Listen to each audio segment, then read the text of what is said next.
What's up guys? In this video, I want to break down why I stopped using a Total Gym for most of my resistance training, not all of it. And primarily I want to do this video, the motivation behind it is to one, kind of give you guys an update, but secondarily to kind of give you guys some pros and cons and just some lessons I learned or overall considerations about adopting and really maximizing these machines. You know, since I started this channel, started this kind of big experiment utilizing these machines for most of my resistance training, a common question people would ask and they would say, is this all you more or less do for weight training or resistance training, whatever? I would tell them, yeah, like 95+% of what I'm doing is on these things, even though I would review and still dabble and try other resistant modalities from time to time. This is the one that gave me the best stimulus, biggest bang for my buck, especially in the space confines that I had over those last, I'd say, 3+ years. If you guys have been following the channel, you may have noticed that like over the span of these last few months, really started around April 2023 when I first started messing around and doing reviews of the X3. This isn't a big like X3 plug video, but that device in itself did really pull me away from this thing because it was equally efficient. It was a new stimulus. I really liked the results it was kind of giving off. And it was very similar to this. I had dumbbells alongside this. I just started gravitating more towards this machine because it was giving me more of what I wanted and it was still fun checking all those boxes. But since that time, also being in this garage, I got a lever gym, brought my vertical leg press upstairs, even recently messing around with this like Max Pro thing, got some new weights. This thing has started to kind of getting pushed off to the wayside. And these are some of the main kind of points I want to share with you guys.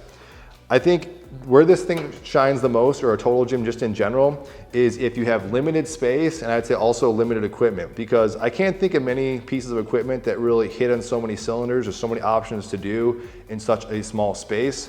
The downside is, and I often do recommend with a lot of the one-on-one clients to pick up other tools with it so you maybe don't get bored, but it's other smaller pieces like maybe an X3 dumbbell set with a bench or whatever. But when you start getting a big garage gym space like this, and maybe you already have like a functional trainer or something like that, and I've compared those to these machines as well, the needs or some of the benefits you might get out of a Total Gym might kind of go down a little bit, and also just considering its overall uses, because now the problem is I got a lot of really cool toys, a lot of things that are giving off really good stimuluses, that for me to set this thing up for one or two of the key exercises and kind of a circuit type workout, I definitely will do it, but it just gets a little more cumbersome. And so I get lazy just racking this big, this is the GTS, it's a heavier big boy. I'll rack this thing up and just not use it for a period of time, do some other stuff, and then pull it out when I need to. I think if you have a big gym space, like if I had more space to kind of dedicate to this, I would just leave this set up and use it more in that fashion.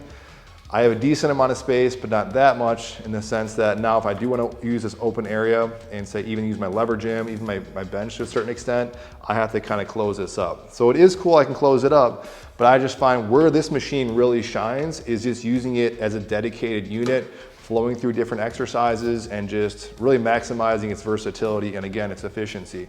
Now, does this mean I'm gonna be stopping using a Total Gym or I'm like saying I'm gonna get rid of it? Absolutely not. I can never see myself not having one of these types of machines in some form or fashion in my home gym because it just does so much and it's such a little space, and I would say relatively cheap, or you can get them dirt cheap used. And that also doesn't mean if you guys are watching my channel that I'm gonna be like stopping all my Total Gym content. I'll definitely be still making content. It just is gonna depend from like week to week, month to month. Really just my own personal preference. If there's something cool and something exciting I want to share with you guys, I'm going to make sure I do it. And of course, all the things and all the benefits that I've said about this machine are definitely 100% there. These are just some general tips to consider, that if you got a small space, small unit, you're looking for really efficient pieces, this is definitely up there. If you got a massive gym, and again, somewhat relative, you're kind of crushing the space that you have, I think this thing can still definitely serve its purpose. I would encourage you guys to pick it up. But I think this thing really works best for people that if they have like smaller spaces and they want to dedicate one little unit or a few pieces, that's where I think this thing really maximizes its use.